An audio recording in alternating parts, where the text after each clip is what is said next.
সোজা হবে। এদিকে সোজা সোজা একটা এদিকে একটা চালিয়ে পান খালি সাদা তো এই বাচ্চাদের যে ওই বাচ্চাদের ঘুরে আসবে, সমস্যা ঘুরে কি? আসছে, সমস্যা নেই। পান খালি সাদা তুলছি এগুলো পরে তো আমরা যাই, আমরা যদি নাম করে যদি চাবি যদি চাই কোনো মানুষে তাও দিয়ে দিবে, সমস্যা নেই। জানে যে কাক দিলে কি হবে। ও আমার শ্বাস ধরে আজকে বললো পান ভাঙবে না, আমি পান ভাঙবে আমি না, আমি এখন ভাঙবে না, আমি দেখি তারপরে পান আমরা বর বেড়া গোটা বর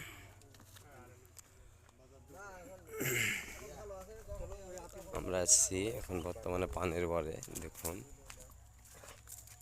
চিন্তা ভাবনা করতেছি যে পানের বর আমাদের অঞ্চল হয়েছে।